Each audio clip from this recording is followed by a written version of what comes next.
माली बारे जो रोज गुनी गादी करत रही सो सारा सचो धुनी चई हम हकी करे पाण करे जो जोड़ जहां Sindhi cultural and literary association स्काला कनाडा जे पारां शाह लतीफ़ जे हवाले सां थियल सेमिनार में अवां सभिनी मौजूद मेहमान खे भली कार्यक्रम चवंदो मां आहियां तकलीफ़ जो मेज़बान सतार सरोही सिंध जे कुंड कोश खां कई आयल सिंध जा स्कॉलर अदीब साञावंद सभिनी खे हिकु भेरो वरी स्काला जे पारां ऐं स्काला ऐं सिंधी लैंग्वेज अथॉरिटी जेके ॾियण सरकार सां थी रहियल सेमिनार में असां भली कार्यक्रम था छाकाणि त शाह लतीफ़ जी ॻाल्हि कयूं था जॾहिं त असांखे सिंध जे अज़ीम रहबर शाह लतीफ़ जे हवाले सां खोड़ सारी ॻाल्हियूं ज़हन में अचनि थियूं ऐं हुनजो पैगाम ऐं हुनजे पैगाम जो घणे तरफ़ो जेको असास आहे उहो असांजे साम्हूं अचे थो ऐं हिन तकलीफ़ जी शुरूआति यकीनन असां शाह साईं जे शेर सां जेको मां तव्हांखे ॿुधायो उन सां शुरू कई ऐं ईअं ई असां हिन सॼे प्रोग्राम में शाह साईं जो तज़किरो कंदासीं असांजा स्कॉलर्स मौजूदु आहिनि सॼी सिंध मां आयल आहिनि जंहिंजो शाह साईं ते हिकिड़ो ज़बरदस्त कमु थियल आहे उन्हनि जा मकाला असां ॿुधंदासीं ऐं पोइ ॻाल्हियूं करे लतीफ़ साईं जूं ऐं पैगाम जूं यकीनन असां हुन सॼी कचहरीअ मां ॻाल्हि ॿोल मां ऐं मकालनि मां मुस्तफ़ीद थींदासीं सो तक़रीब जी बाक़ाइदे शुरूआति लतीफ़ साईं जे शेर सां ऐं हिकिड़ो ॿियो शेर थकाई थर थियल चढ़ चिकाई चोटे हलंदे हो त पुनूंडे भव गड़े भेल उथी राव रेल वेठनि तां वारी वठे लतीफ़ साईं जे हवाले सां कोई सेमिनार आहे हुनजो उनवान जेको आहे उहो मां तव्हां सां तारीफ़ कयां थी हिते असांजे साम्हूं नज़र अचे थो पियो wisdom and guidance of Shah Abdul Latif Bhittai for personal development and collective wellbeing यानी फ़र्द जी जेका ख़ुदशनासी आहे शख़्सी जेका अवसर आहे ऐं उनजी इज्तिमाही भलाई लाइ शाह लतीफ़ जे ॾाहप ऐं रहनुमाई जो पैगाम यकीनन ही इंतहाई अहम मौजू आहे ऐं ज़बरदस्त साईं खेमून कोलाजी खे वञे थो त हुन स्काला तंज़ीम खे जहिड़े तरीक़े सां सिंधियत जो लिबास पारायो आहे जहिड़े तरीक़े सां सिंध ऐं सिंध जे कल्चर ऐं सिंधी ॿोलीअ सां कनेक्ट कयो आहे इहो तमामु वॾो क्रेडिट आहे कंहिं अहिड़े माण्हू लाइ जेको ॿाहिरि जी दुनिया में रहे ऐं ॿाहिरि जी दुनिया में रही उहो पंहिंजी ॿोली पंहिंजे कल्चर पंहिंजे सकाफ़त ऐं पंहिंजे लतीफ़ ऐं पंहिंजे लतीफ़ जे पैगाम सां सलाहियो हुजे सो मां साईं खेमून कोलाजी साहिब खे गुज़ारिश कंदुसि त अचनि ऐं तव्हांजे आजाम वेलकम वोट जे लाइ खेमून कोलाजी तो भाइरो सभिनी खे सलाम मुंहिंजो नालो खैमून कोलाची आहे जीअं साईं ॿुधायो तव्हांखे मां हिन देश सां तालुक़ रखां थो पर अॼुकल्ह मां कैनेडा में रहां थो उते रहंदे मूं सिंधी ॿोली जी ख़िदमत कल्चर खे रोशनास कराइण लाइ पंहिंजे दोस्तनि मुबशिर मलक अब्दुल जब्बार लशारी ऐं ॿियनि सां गॾिजी पंहिंजो हिन तंज़ीम जो बुनियादु रखियो ऐं उते असां ॿोली खे लतीफ़ साईं खे हींअर खे सिंध जे वरसे खे इंडस वैली खे सभ खे उनजे अज़ीम वरसे खे पंहिंजो रोशनास कराइण जी पूरी कोशिशि कयूं था हिते अचण खां पोइ के प्रोग्राम कंदा आहियूं जंहिंमें नौजवाननि जी रहनुमाई त कीअं हू ॿार तालीम हासिलु कनि या इंग्लिश वठनि ऐं हिते जे अदब जी दुनिया सां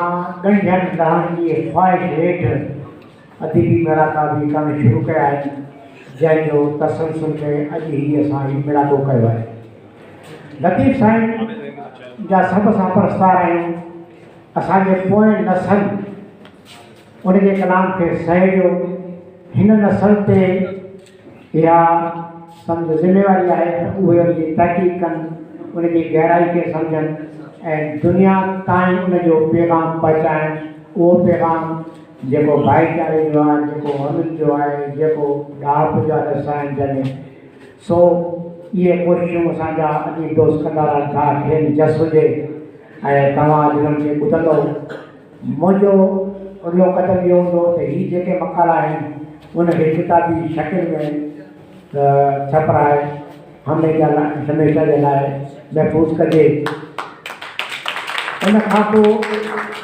इहो त सिलसिलो रहंदो, हर साल लतीफ़ सेमिनार कंदासीं। ऐं तमामु जल्द मुंहिंजो इहो बि ख़्वाबु आहे त असां पंहिंजो टोरंटो जे अंदरि बैन अल-अक़वामी लतीफ़ सेमिनार कयूं, जंहिंमें सभिनी तव्हां खे घुराए ऐं दुनिया खे ॿुधायूं त असां वटि केॾो वॾो वरिसो आहे, असां वटि केॾो अज़ीम पैगाम आहे। मां सिंध लैंग्वेज अथॉरिटी शेर मेरानी साहिब, राज शानी साहिब जो शुक्रगुज़ार आहियां, जन इहा फ़र्क़ कयो त भली प्रोग्राम असांजे सरकार सां कयो। असांजा दोस्त इनाम शेख साहब, वज़ीर अतर साहब, सिकंदर खुसू साहब, ॿिया सभु दोस्त मौजूदु आहिनि, जन जे मदद ऐं सरकार सां ही मुमकिन थियो। हाणे मां घणो वक़्तु वठी मुक़ररनि जे विच में सम्झो वक़्तु ॾियणु चाहियां थो, ऐं उहे अचनि की तव्हां जो छा ते कयल तहक़ीक़ खे तव्हां जो पेश कनि। तव्हां सभिनी जे दरबार सिंगर, फनकार, गुलूकार जानिब शुमरो मौजूद आहे। जानिब शुमरे खे मां गुज़ारिश कंदुसि त उहो अचे ऐं शाह साईं जी वाई सां सजण मूंखे यादि कयो, सजण मूंखे यादि कयो,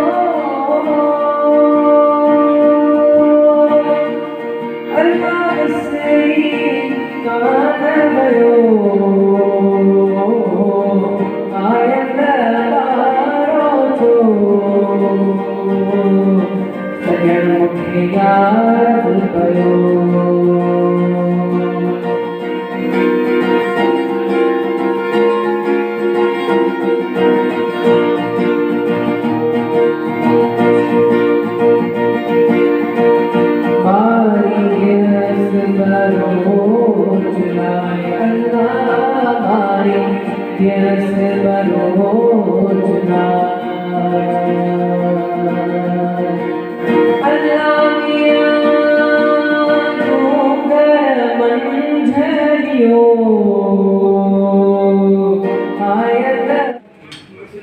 हंजन सी हिकार जे गण करे निहारिए बगन सी बिहार गोलन बदी करे। सो ही बेसिकली हंजन जी महफ़िल आहे, खुशबू वारनि गुलाबनि जी महफ़िल आहे। सो हाणे मां पंहिंजे पहिरें मकाले निगार खे दावत ॾींदुसि साईं उस्ताद निगारी साहिब खे मां गुज़ारिश कंदुसि त उहो अचे ऐं लतीफ़ साईं जे हवाले सां, हिन मौज़ूअ जे हवाले सां, लतीफ़ी पैगाम जे हवाले सां पंहिंजो मकालो पेश करे। उस्ताद निगारी, वेलकम कयो उस्ताद निगारी साहिब। लतीफ़ तरफ़ां ॾिनल ॾाहप जा ॾस शाह जे रिसाले जा 36 सुर आहिनि, जे सभ जा सभ ज़ाती तरक़ी, इज्तमाही भले ऐं ॿियनि कान जीअण जो ॾस ॾियनि नथा। शाह जे रिसाले ते केतिरनि ई आलमनि, अदीबनि ऐं अकाबरनि कमु कयो आहे, जिन पंहिंजी पंहिंजी सोच, सम्झ, फ़िक्र, फ़हम ऐं फ़लसफ़े मूजिबि शाह लतीफ़ जो पैगाम ॿियनि ताईं पहुचायो आहे। इन सिलसिले में मूं नाचीज़ बि पंहिंजे हिसे जो पूरो कयो। कॾहिं शाह जे रिसाले जो सिराइकी मंज़ूम तर्जुमो कयो त कॾहिं ढाटकी मंज़ूम तर्जुमो, कॾहिं पढ़ंदड़नि जी पसंदि मूजिबि तरतीब ॾिनो त कॾहिं अलफ़ बेवार तरतीब ॾिनो, कॾहिं हमायल शाइर में आंदो त कॾहिं शाह जे रिसाले जी शानदार शरह लिखी। मूं जेका शाह जे रिसाले जी सिटवार सम्झाणी लिखी आहे त उनमें शाह जे कलाम ऐं पैगाम खे ज़ाहिरी तौर सम्झण ऐं सम्झाइण जी कोशिशि कई आहे। मुंहिंजो ख़्यालु आहे त शाह जे कलाम खे सभ खां पहिरियां ज़ाहिर में सम्झणु घुरिजे, बाक़ी रूहानियत में हर कंहिंजी पंहिंजी मर्ज़ी आहे। हर को पंहिंजी पंहिंजी मुहबत ऐं अक़ीदत मूजिबि भले जीअं वणे तीअं सम्झे। शाह जे रिसाले जा जेके पोरियत आहिनि त उहे सभ जा सभ ज़ाती तरक़ीअ सां गॾोगॾु इज्तमाही भले ऐं रूहानी अवसर जा उत्साहींदड़ आहिनि, जहिड़ोकि आगड़िया, ओड, पर्ट, धराड़, सराफ, गवास, कातिब, कापो कंदड़, कुंभार, कोरी, लोहार, मलाह, मुहाणा, वाढा, वणजारा ऐं हारी वग़ैरह। हिते सिर्फ़ु आगड़ियुनि जो मिसाल वठूं था। धऊं धऊं धमण वार अॼु कोन आगड़ियुनि जी, पारे मच मिजाज़ जो ओतियाऊं अंगार, या वरी कट कढ़े लोह ॿरे, दूधा जित धगन, बुतरकन मोह कढिया, सांजाणू संकन, अॼु पुण आगड़ियनि मेड़ो आहे मच ते। हिननि बैतनि मां उन्हनि ॾाहनि जी ॾाहप जो ॾस मिले थो जे लोहार के कम में लॻल आहे। उहे उन्ही कम मां न सिर्फ़ु पंहिंजो ज़ाती फ़ाइदो हासिल कनि था पर पंहिंजे पोरे मां इंसान ज़ात जे इज्तमाही भले लाइ पुण पाण पतोड़ी नथा। शाह जो रिसालो त बहर बेकिनार आहे, ऊन्हो ओड़ाह आहे ऐं इल्मुल अमीक आहे। सिर्फ़ु हिकिड़े ई सुर यमन खे वेतर वधीक जाइज़ो वठिबो त उन मां ॿिया बि केतिरा ई अलूप ऐं ओधर इस्म आवेज़ा थी ईंदा जिन मां आज़ार ऐं आसीस, तकलीफ़ ऐं तफ़रीह, सूर ऐं सुरूर ऐं फ़ुरक़त ऐं फ़रहत जो पतो पवे थो। मिसाल हकीम ऐं हबीब, रफ़ीक ऐं रकीब, तंबू ऐं तबीब, काती ऐं करीब, आज़ार ऐं अनवा, अघा ऐं सघा, दारू ऐं दवा, चाक ऐं चुटका, टिंगर ऐं टीलो, सींग ऐं सीलो, सर ऐं पीलो, नाव ऐं नीलो, हणण ऐं हीलो।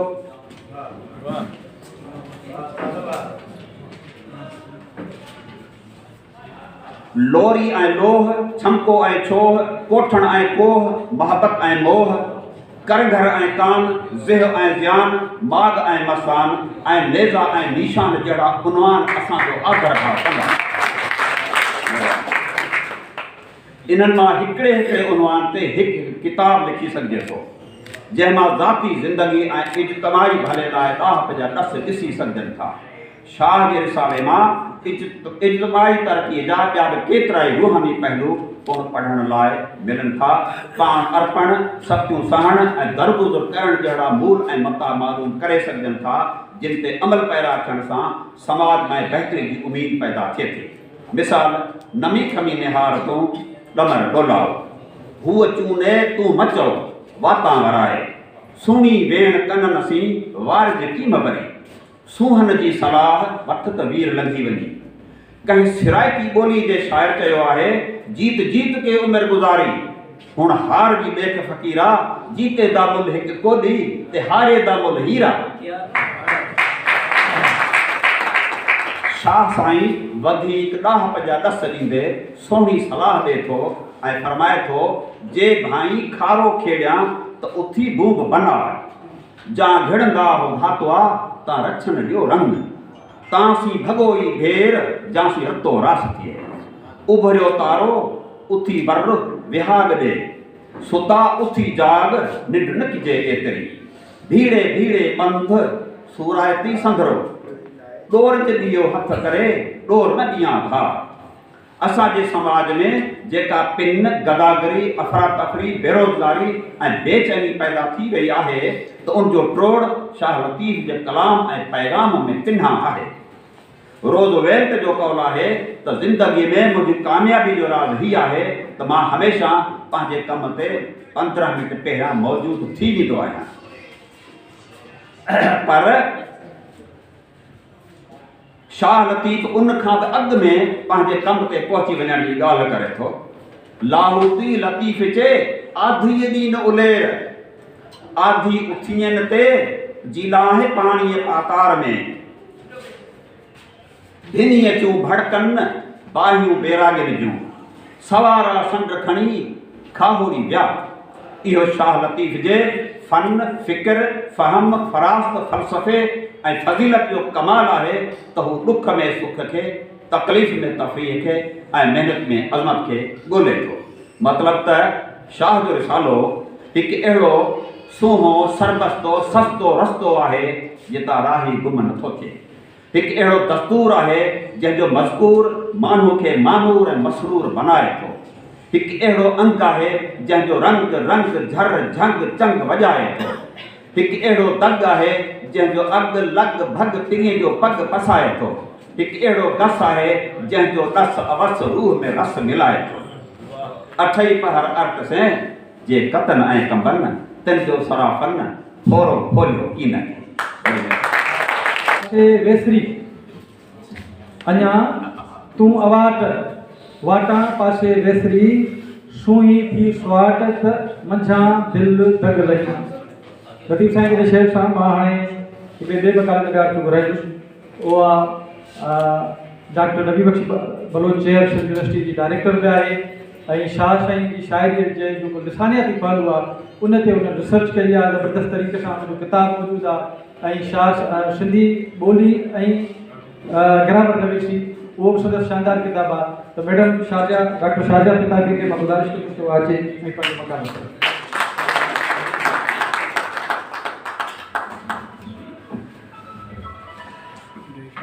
हितां खणी हुत जिन रखियो से रसियूं साजन सूहन सुरत विखाई वेझो घणो। शुक्रगुज़ार आहियां इस्काला जी साईं खेर मोहम्मद कोलाची साहिब जिन जी मैडम बदी मूसा मेमन साहिबा जिन जी जिन मूंखे अॼोके हिन सेमिनार में ॻाल्हाइण जी दावत ॾिनी। शाह अब्दुल लतीफ़ जी शाइरी जा केतिरा ई रुख आहिनि जिन ते तहक़ीक़ थी आहे ऐं थींदी रहंदी। मां कोशिशि कंदसि त ॾिनल मौज़ूअ ताईं महदूद पंहिंजी गुफ़्तगूअ खे महदूद रखां। मौज़ू आहे बि ॾाढो शानदार, ज़ाती तरक़ी ऐं इज्तमाही भले लाइ शाह लतीफ़ तरफ़ां ॾिनल लाभ जा ॾस। ज़ाती भलो ऐं इज्तमाही तरक़ी जेसीं ताईं जुड़ियल न आहिनि त यकीनन मुआशिरो अॻिते नथो वधी सघे ऐं मुआशिरो ज़वाल जो शिकार थिए थो। जेकॾहिं ज़ाती तरक़ी त उहे बि कनि था जेके इदारनि खे लुटे जल्दी मेरिट जी लताड़ करे जल्दी जल्दी सभु कुझु हासिलु करणु चाहिनि था। ज़ाती भलो क़ाबिल क़बूल ऐं वणंदड़ सिर्फ़ु उन सूरत में आहे जंहिंसां का ॿिए जो नुक़सानु न थिए ऐं साॻे वक़्तु जेको महिनत इल्मु ऐं अकुल ज़रिए पाण खे नथो ठाहे उहो ॿियनि खे छा ठाहींदो।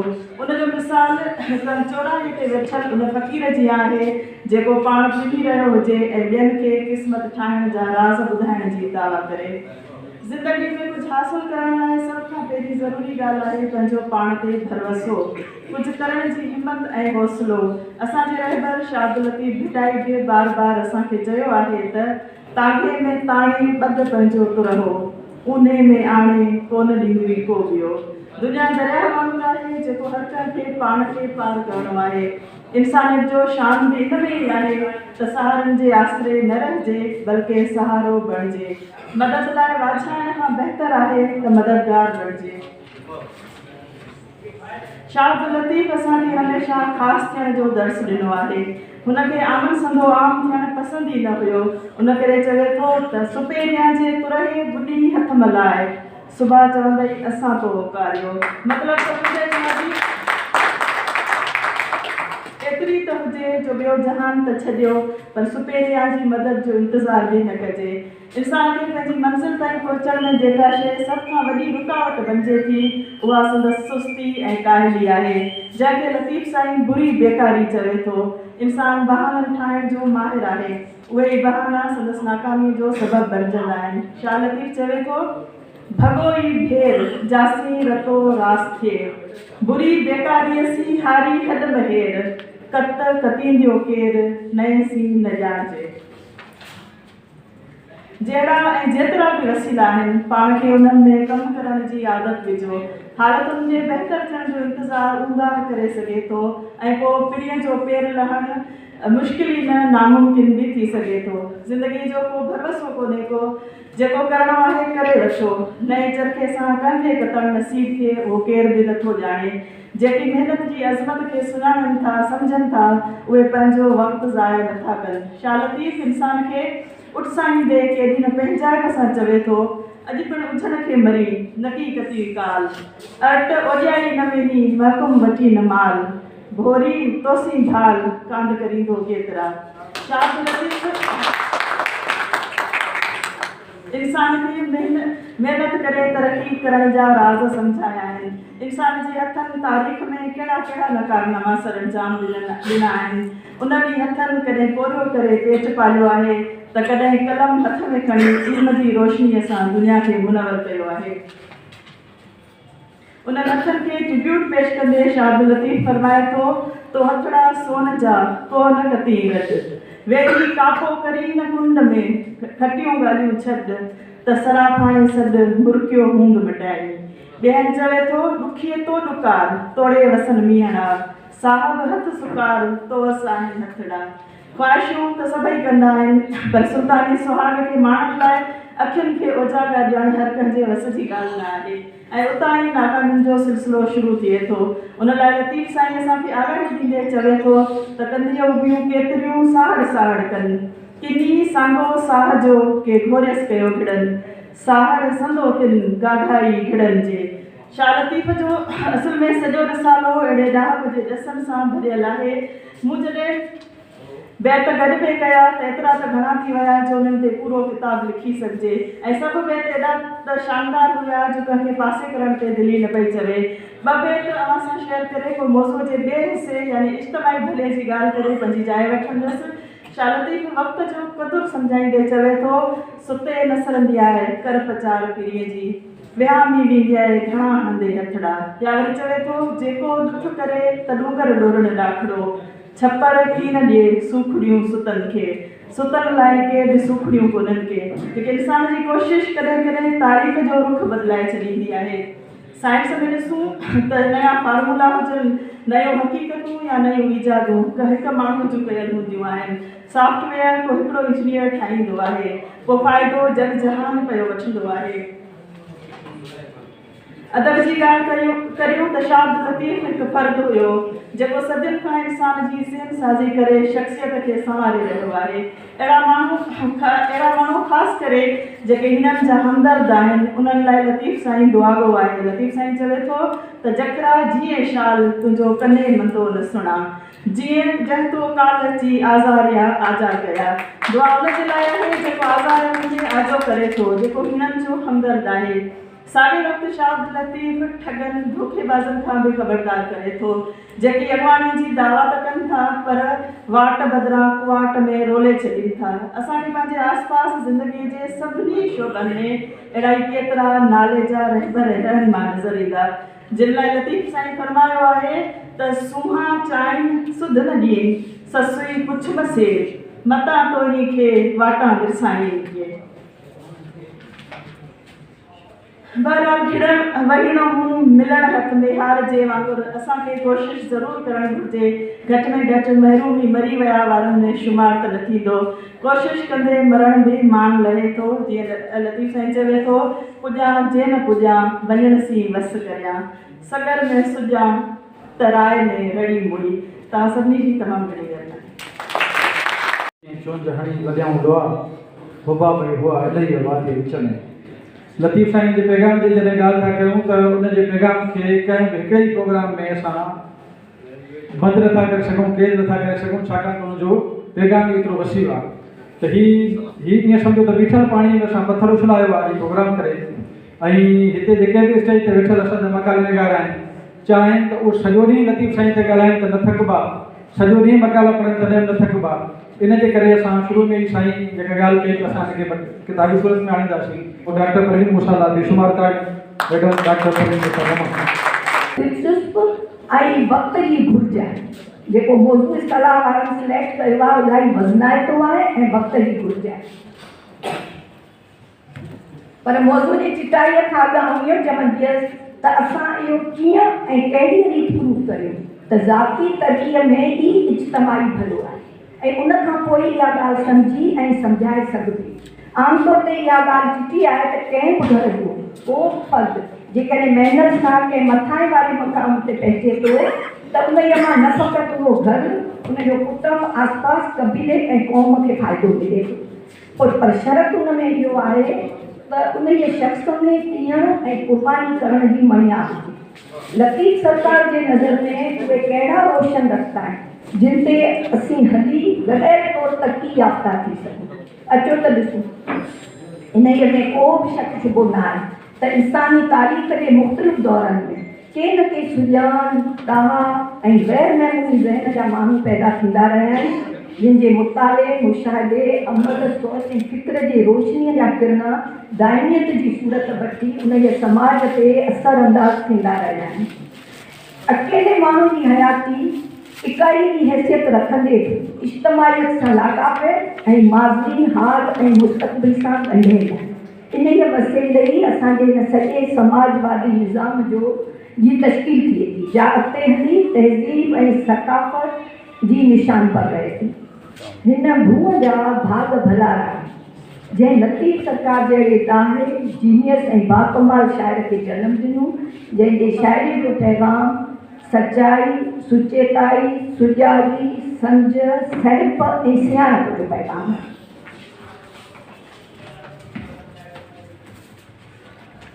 पढ़ंदड़नि, ॿुधंदड़नि, ॻाईंदड़नि में इनकलाबी तब्दीली आणींदड़ हिन कलाम जी जोड़ जकजी अहम खूबी इहा आहे त इहा शाइरी इनफरादी ऐं थोरे गॾे नमूने सां भलाईअ ॾे मोड़ींदड़ आहे। शाह सम्झो अहिड़ो रहबर आहे जंहिंजी शाइरीअ ते अॼु सदियूं गुज़रण खां पोइ कॾहिं कंहिं एतिराज़ न ॿारियो आहे, चाहे हिंदू हुजे चाहे मुस्लमान, सुन्नी हुजनि या अहले तशी, ॿुढा हुजनि या नौजवान, औरतूं हुजनि या मर्द, ॾेही हुजनि या परॾेही, हर कंहिंजे अंदर जो आवाज़ इहा शाइरी आहे।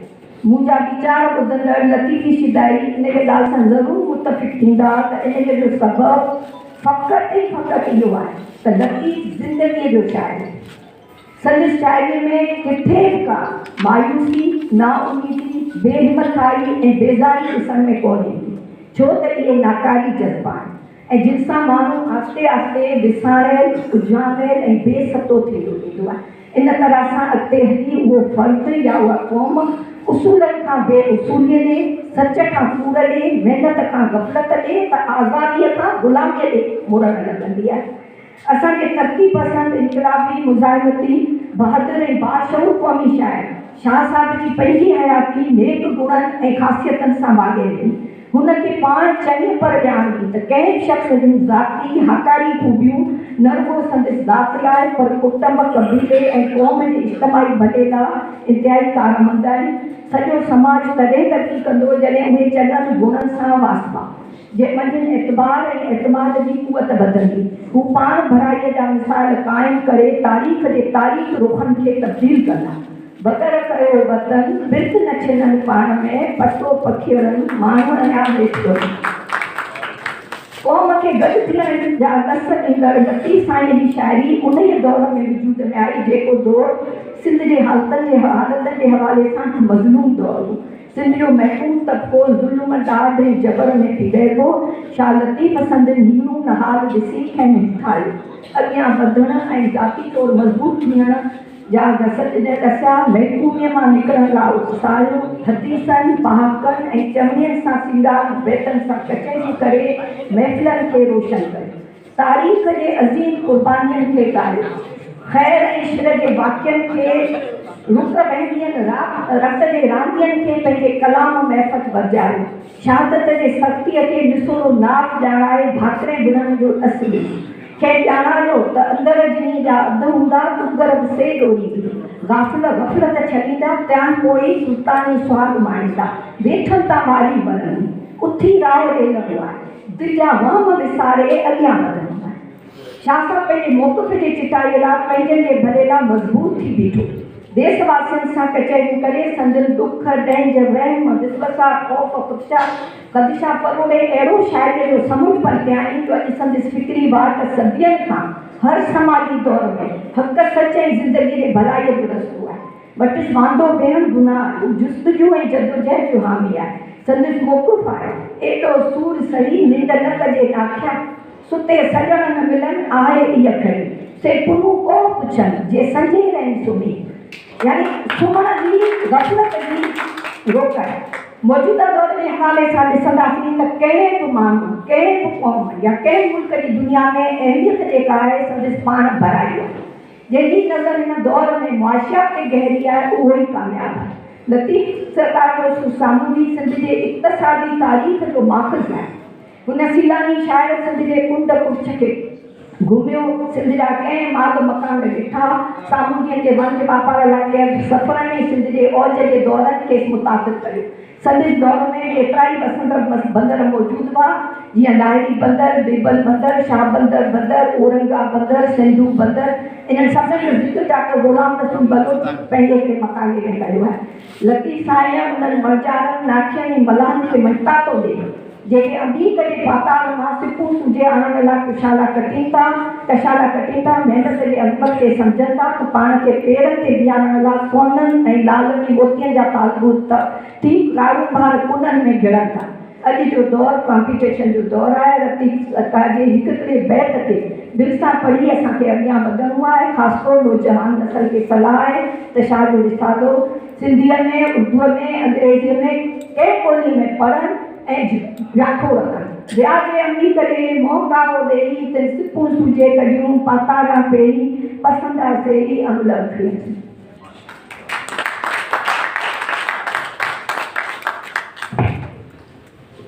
गुज़ारिश कंदुसि त उहे अचनि ऐं पंहिंजे मकाले जो इख़्तिसार पेश कनि। डॉक्टर अब्दुल हफ़ीज़ कुरैशी संदन मौज़ू PhD जो मौज़ू शालती वॾी शाइरी जो तहक़ीक़ी ऐं समाजी अभ्यास मौज़ू इहो अथनि ऐं हिते अची ॿुधाईंदा त असां मकाले लूणी नदी अरावली जबलनि खां ईंदी आहे। जाग्राफी थोरी थोरी जेके बि ॿार आहिनि न उहो जाग्राफी ॼाण लतीफ़ जाग्राफी जो वॾो ॼाणू एॾो ॼाणू हो जो मूं ते यूनिवर्सिटी में वेही छोकिरनि खां पुछियो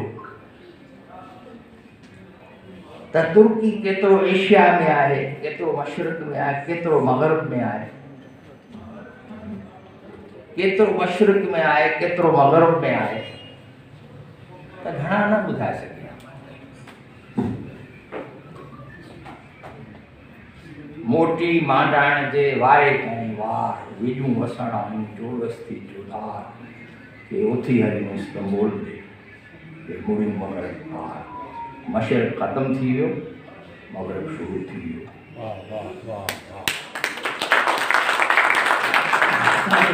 ख़त्म थी वियो। हाणे मकालनि जे सिलसिले खे अॻिते वधायूं था पिया ऐं डॉक्टर अब्दुर्रहमान जशकानी साहब खे मां गुज़ारिश कंदुसि त उहे अचनि। डॉक्टर अब्दुर्रहमान जशकानी साहब जी जेको PhD थीसिस जो मौज़ू हो उहो हुयो शाह लतीफ़ जी शाइरी में इस्लामी क़दुरु।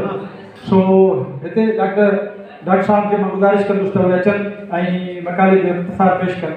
ऐं हीअ मकाला असां इस्काला जे सरवण साईं खेरमोहन कोलाची साहब अॻु में ऐलान कयो आहे त इहे किताबी शकिल में छपाईंदासीं त वरी इहे तव्हांखे पढ़ण लाइ मिलंदा।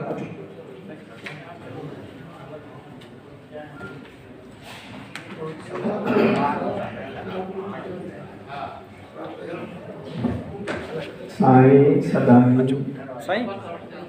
करीम थे सिंध सुबान दोस्त मिठा दिलदार आलम सब आबाद करे।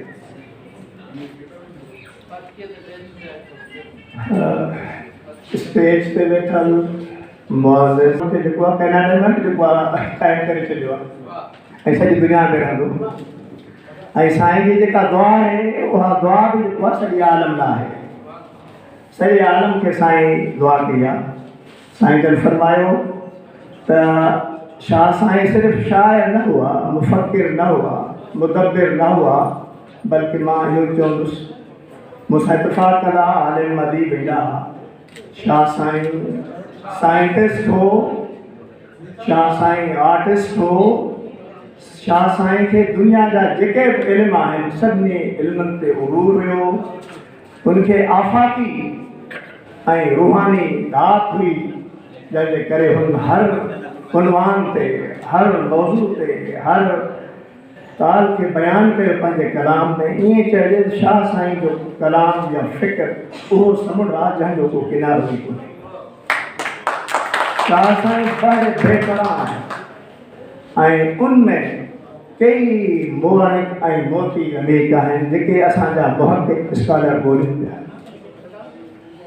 शाह साईं रहमतुल्लाह अलैह जे कलाम में सभ खां अगर असां क़दीम कलाम ॾिसूं मौलिकात सब असांखे मिले थो अरबी ज़बान जो कलाम। ज़माने जाहिलियत में अरब शाइर काबतुल्लाह जे मथां कलाम लिखी पंहिंजा अशार लिखी ऐं उहे लटकाईंदा ऐं उन्हनि में वॾा वॾा शाइर वेही लुबीब जहिड़ा रबी जहिड़ा वेही के ॾिसंदा असांजो कलाम बहितर आहे। उन कलाम में जेको उनवान आहे जेके शयूं आहिनि अरबी अदब में असांजा साल वेठा आहिनि उहे शयूं बल्कि उनखां वधीक जेको आहे शाह साईं जे कलाम में उहे ज़िक्र मिलनि था। मौलिकात सबब में अरबी शाइर चए पियो त किफ़ा नवाब ज़िक्र मिन हबीबियूं व मंज़िलिन कि बीहो थोरी देरि तरसो असां पंहिंजे महबूब जे मंज़िल माग ऐं मकान खे यादि कयूं। शाह साहब जे कलाम में असांखे उहे शयूं उहे माग उहे मकान नज़र अचनि था। उन सां गॾु अगरि अंग्रेज़ी अदब में अचो अंग्रेज़ी अदब में उहे शयूं मिलनि पियो। उर्दू अदब में अचो वॾा वॾा शाइर नाला आहिनि अलामा इक़बाल ॿिया उन्हनि नालनि में उन्हनि जे कलाम में अगरि असां ॾिसंदासीं असांखे हर तरफ़ शाह साहब नज़र ईंदो ऐं उन्हनि जे बराबरि उन खां मथां हूंदो। इन खां अॻु में त स्टेट सेक्रेटरी तरफ़ां पर्ची अचे इख़्तिसार ॾांहुं हलंदे जेको आहे मुख़्तसरनि बसि चंद अशार पेश करे गुज़ारिश कंदुसि। असांजा हिन उनवान प्रोग्राम जे हिन क़याम हिन जेको वेठा आहियूं जंहिं हिन हाल में जेका तकरीब थिए पई इन हवाले सां अगरि असां सिंधी ज़बान जे बाख्तियार इदारे जो ज़िक्र न कयूं या नाइंसाफ़ी थींदी। सिंधी ज़बान जे इदारे अॻु में बि काफ़ी कमु कयो आहे लेकिन असांखे ख़ुशी आहे। मां सभिनी दोस्तनि खे अर्ज़ु कंदुसि सिंधी अदब जे इदारे जो जेको नओं सरवान आयो आहे डॉक्टर शेर करानी साहब ना तारीफ़ साईं सिंधी ज़बान के हवाले से इल्म अदब के हवाले से कराची में जो कम किया या हमेशा शाह साईं पे कमदार इदारे की खुशनसीबी आहे बाख्तियार इदारे में साईं आया हैं अचण सां ही माशाअल्लाह प्रोग्राम सेमिनार शयूं शुरू थियूं आहिनि। अॼोको ही जो प्रोग्राम थियो आहे उन लाइ सिंधी ज़बान के बाख्तियार इदारे जो ताउन साकार कयो क़ाबिल तारीफ़। मोज़िज़ मानवारा आलिमो अदीबो ॾिठो वञे तो शाह साईं जेको ज़ाती ज़िंदगी ऐं इंसानी फितरत के बारे में चए पियो बयान पियो करे त सब खां पहिरीं जेका ॻाल्हि आहे इंसान जी उनजो अख़लाक़ ऐं किरदार आहे। मां गुज़ारिश कंदो हलां मैडम परवीन मूसा ज़िक्र कयो 90s में मैडम खे शाह साईं जी अख़लाक़ी क़दर ते सिंध यूनिवर्सिटी वारनि PhD न करण ॾिनी। मां ॿुधाईंदो हलां त उहा मैडम खे इन करे न करण ॾिनऊं जो 2008 में मूं साॻे उनवान ते जेको आहे शाह साईं ते PhD जो मकानो लिखियो जो उनवान हुयो शाह जी शाइरी में अख़लाक़ी क़दर ते तो मैडम जो माफ़ कजो जो मूंखे उनवान हुयो इन करे तव्हां हुन ते इल्ज़ाम न ॾियो यूनिवर्सिटी ते इल्ज़ाम न ॾियो ऐं उनजो ज़िक्र मैडम जेको आहे पंहिंजे मकालनि में बि कयो आहे त जेको आहे सो सभ खां पहिरीं ॻाल्हि इहा आहे त इंसानी फितरत जेका आहे उहा सभ खां अहम आहे। शाह साहब इंसानी फितरत ते ॿुधाइनि पिया त चङनि जो कमु आहे चङा कनि चङायूं मठायूं मठनि जो वड़ जुड़े जिनसे सो वड़ सही कनि यानी इंसानी अख़लाक़ ऐं किरदार के हवाले सां ॿुधायूं अगरि इंसान को चङाई करे उहो ई उनजो अख़लाक़ आहे किरदार आहे सीरत आहे ऐं हर इंसान खे जेको आहे उन पंहिंजे किरदार ऐं सीरत ते जेका इंसानियत जो जेको अलंबरदार आहे उहा थियणु खपे।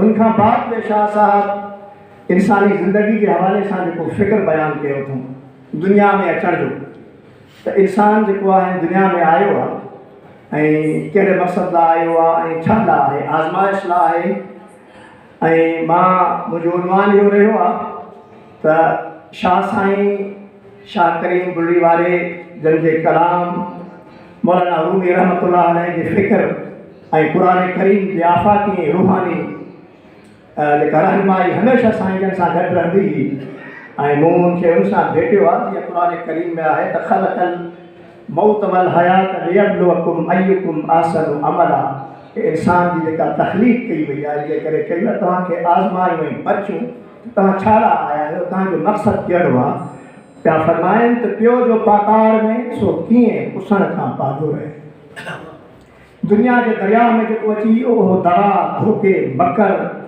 अयारी खां कीअं पंहिंजे पाण खे बचाईंदो ऐं वरी साईं फरमाइनि पिया रहनुमाई बि ॾियनि पिया त सालिक मुंहुं सेखार को पह मिले पाण बारगाह इलाही दर्ज कनि पिया त का रहनुमाई मिले अहिड़ो को घस मिले अहिड़ो को डस मिले मां इन दुनिया वारे जेको दरिया आहे इन मां इन मेराइनि खां मंदियुनि खां गंदगी खां बची सघां जेको इंसानी ज़िंदगी इंतिहाई मुख़्तसिर आर्ज़ी आहे इंसान खे का बि ख़बर न आहे को पल जी ख़बर न आहे इन फ़लसफ़े खे इन फ़िक्र खे शाह साईं बयानु केॾे सुहिणे अंदाज़ में बयानु कनि पिया त जड़ में फ़ोटो जीअं लहरूं लॻंदे अधु यानी मिसाल कहिड़ो ॼण था उहो मिसाल जेको हिकिड़ो आम माण्हू सम्झी सघे ॿार सम्झी सघे पाणी जो फोटो हिकिड़े लहज़े में ख़तमु थी वञे, इंसान खे ख़बरदार कनि पिया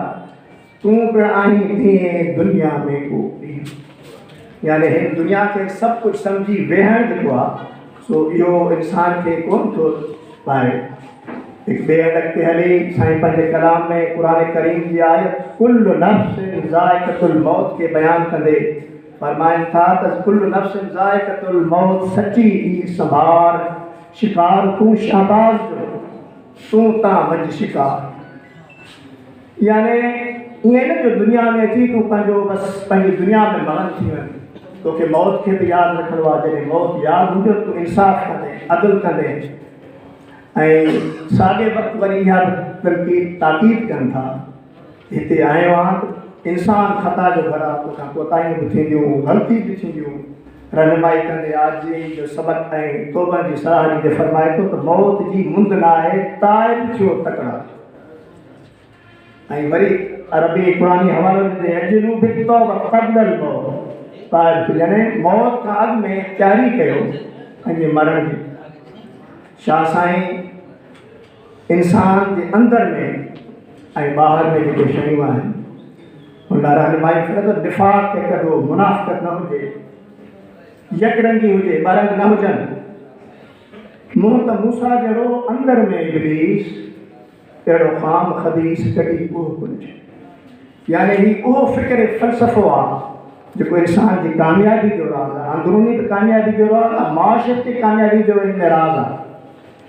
ऐं जॾहिं अल्लाह ताला इहो ऐलान करे छॾियो इन्नल मुनाफ़िक़ीन फ़ी दर्क अस्फ़ल, के जेके मुनाफ़िक़ आहिनि से इहे जहन्नम जे आख़िरी तरे में हूंदा।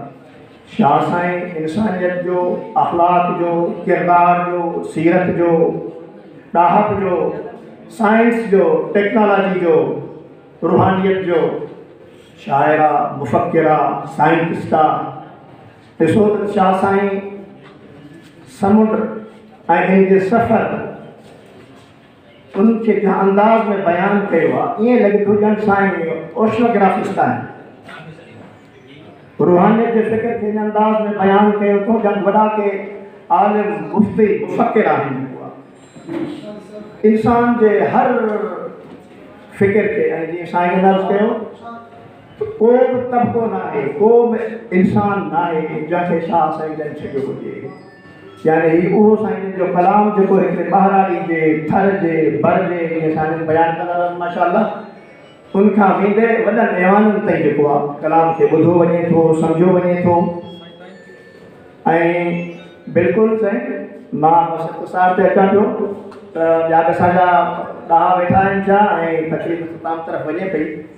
मां आख़िर में हिकु दफ़ो जेको आहे जीअं त साईं जो ऐलान करे छॾियो आहे त इहे जेके मकाला आहिनि, इहे जेके मज़मून आहिनि ऐं जेके शयूं आहिनि इंशाअल्लाह इहे ईंदियूं ऐं पूरी तरतीब ऐं ख़ुलासे सां ईंदियूं, मुख़्तसर शयूं बयानु कयूं आहिनि।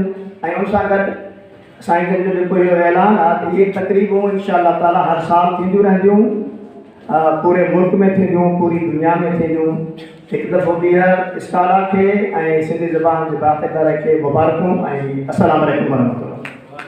हाँ इतने हूंदा मां गुज़ारिश कंदुसि साईं डॉक्टर गुलाम नबी सदाई साहब खे। गुलाम नबी सदाई साहब शाह लतीफ़ जी शाइरी में अलामती शऊर जे उनवान सां PhD कई आहे ऐं पाण बेशुमार मकाला लिखिया अथई लतीफ़ साईं जे पैगाम जे हवाले सां। गुलाम नबी सदाई साहब जी गुज़ारिश आहे त डॉक्टर साहब अचे ऐं मकालो आने ॾिनऊं हीरोलाल हथन से। मकाले जो उनवान तव्हांखे ख़बर आहे त ज़ाती तरक़ी ऐं इज्तिमाही भरे लाइ शाह लतीफ़ पारां ॾाह जा 10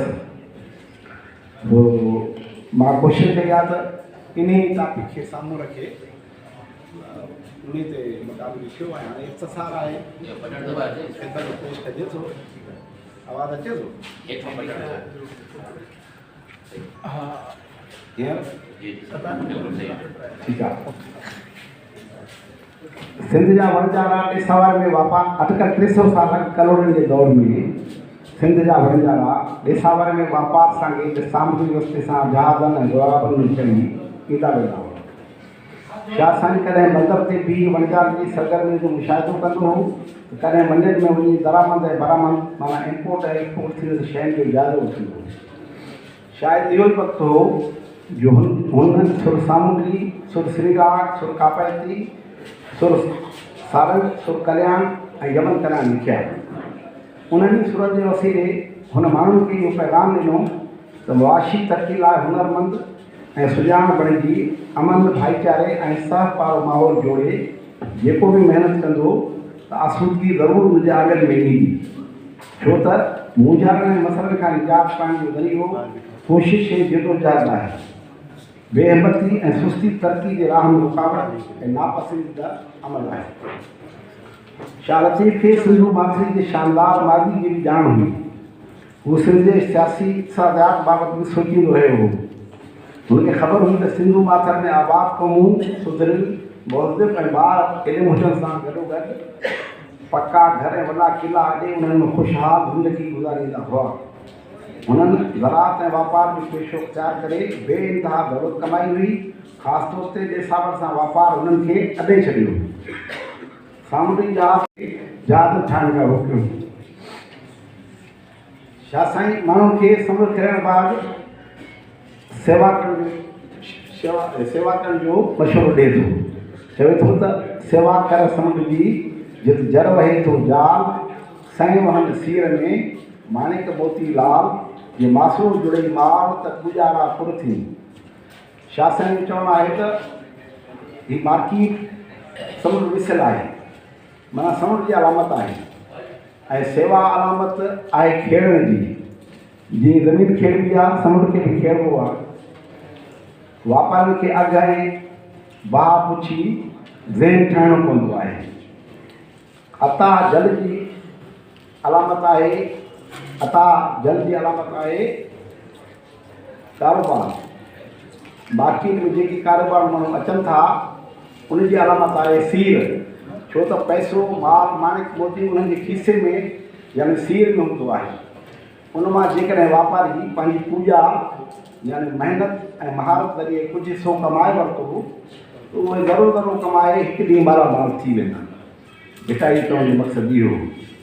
शाह साईं खे मालूम हो त क़दीम दरावड़ी यानी शाह साईं ख़बर दरावड़ लोग जेके माण्हू हुया उहे ई शिप बिल्डिंग ऐं नेविगेशन जा माहिर हुया ऐं उन्हनि ई बुनियादु रखियो हो शिप बिल्डिंग जो सिंध में।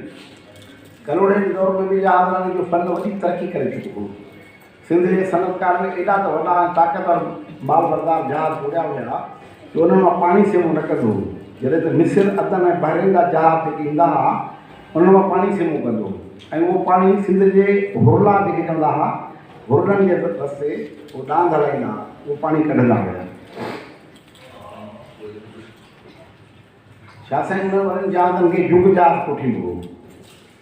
सिंध जे जहाज़नि जी भेट में मिस्र अदन ऐं बहरीन जे जहाज़ में पाणी सेमो कंदो हो। शाह साईं जे ज़माने में शिपिंग इंडस्ट्री जो बैन अक़वामी तजारत में अहम किरदारु हो। शाह साईं पंहिंजे दौर जे वापारनि खे सौदागरनि जे रवैयनि ऐं रूपनि खे बि चङी तरह ॾिठो हो।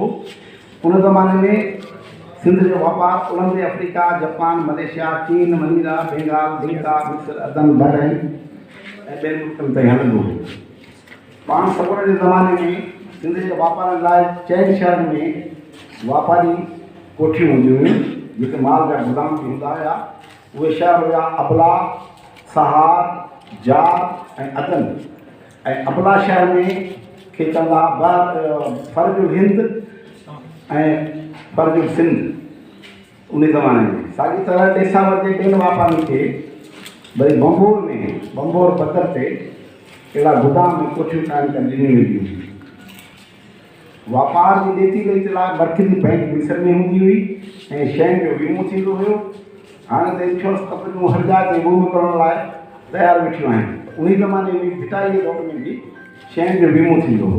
भिटाई फरमायो त वित वीमो जो जे लही त ॿी कार न करी का सा परूर जी ॻाल्हि ॾेई वणिजार में वठा।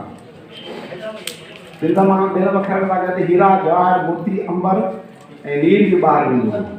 जॾहिं जवाहरनि जो जहाज़ अरबी समुंड में लहंदो हो त वापारी सां गॾु शाह साईं बि उनजी सही सलामत पहुचण लाइ दुआगो रहंदो हो फरमायाईं त जहाज जोहरनि जो तंहिंखे भउ नंढे भोतार नंढा वॾा मकड़ा सभु पसंदा पार जेॾां मोहम्मद मदीने जो तुझे मोहम्मद जो जार सबा जो सतार सुतड़ सभेई करे।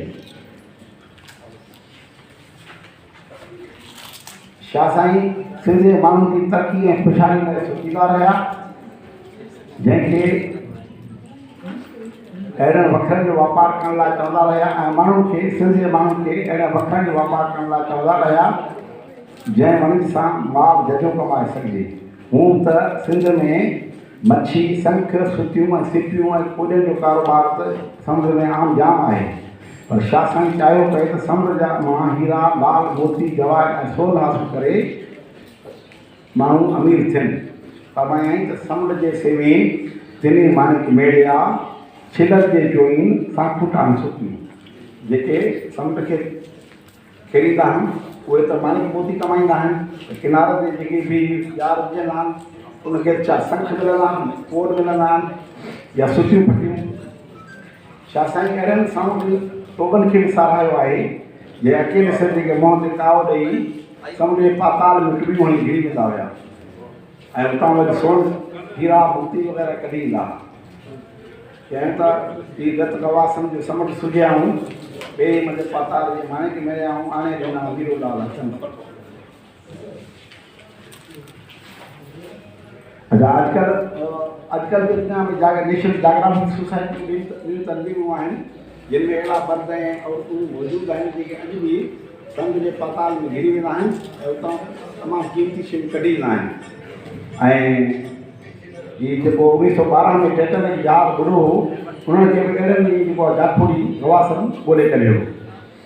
शाह साईं पंहिंजी हयाती में सिंध जे बंदरनि ते बि वापारी मंडियुनि में वञी वणजारनि ऐं कारोबारी माण्हुनि जे वक़्तु फ़वक़्तु रहनुमाई कंदो रहंदो हो।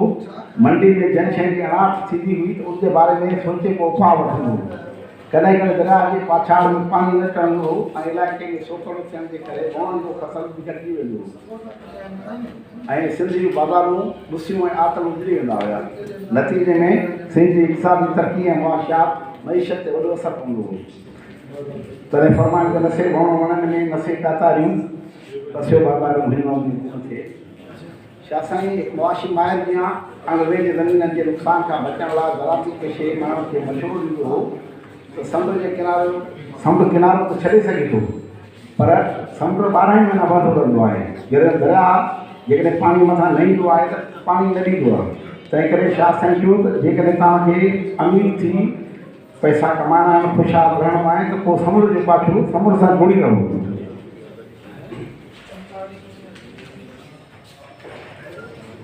अहिड़ो बैत आहे त तोड़े जे काव थिए समुंड कीअं न सुकनि।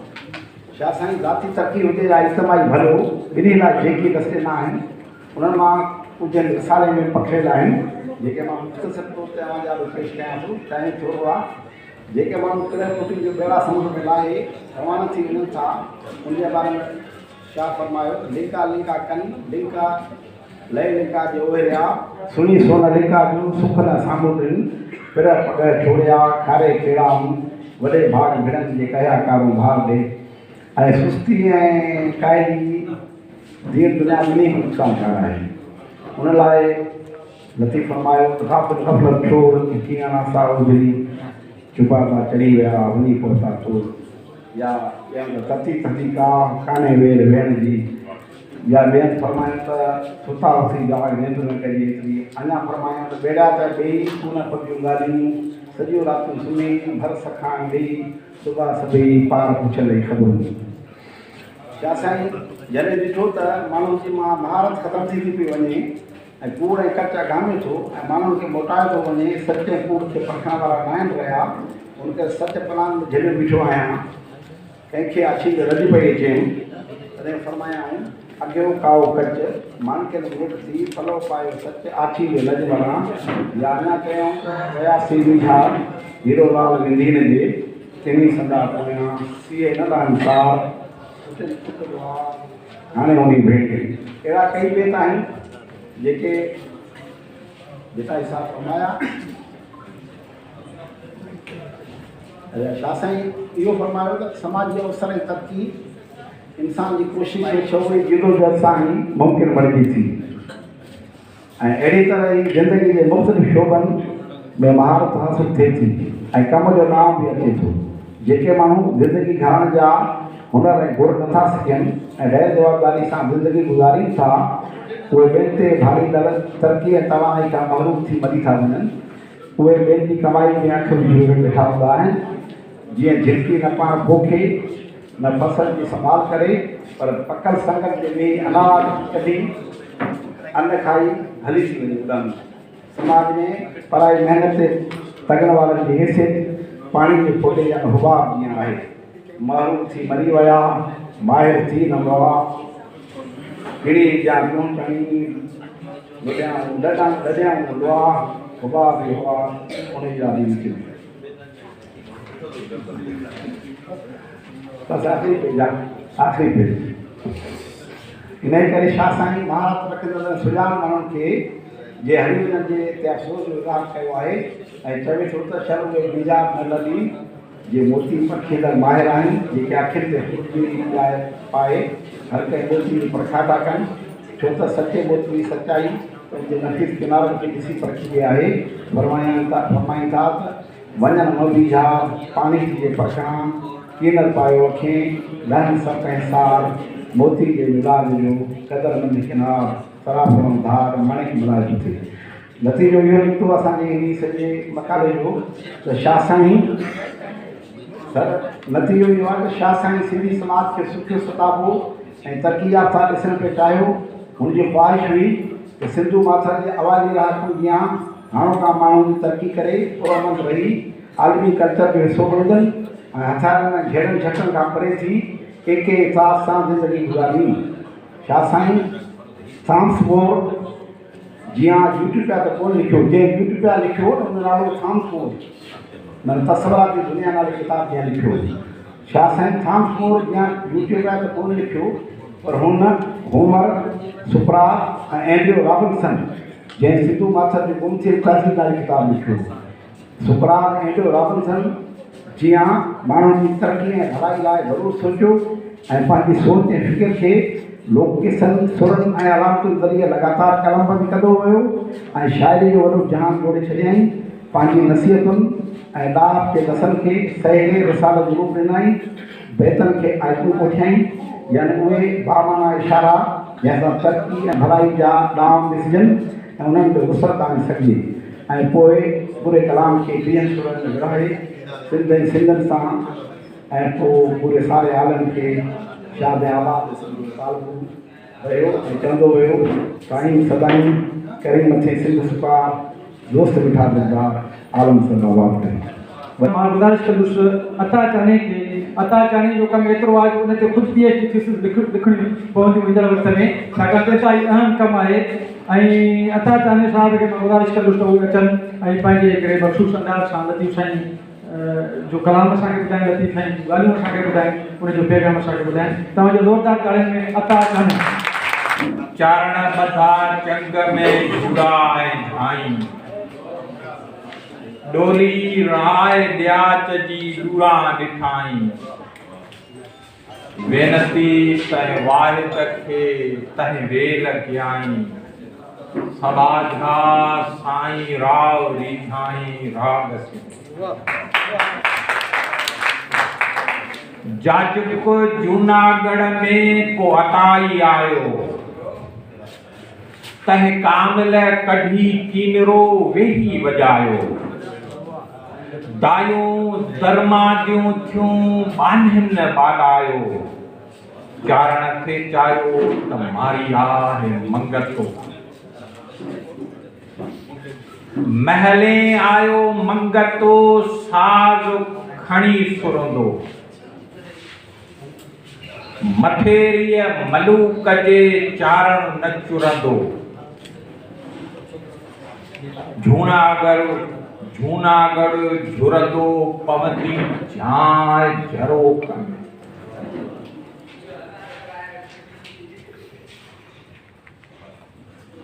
ॿ बादशाह आहिनि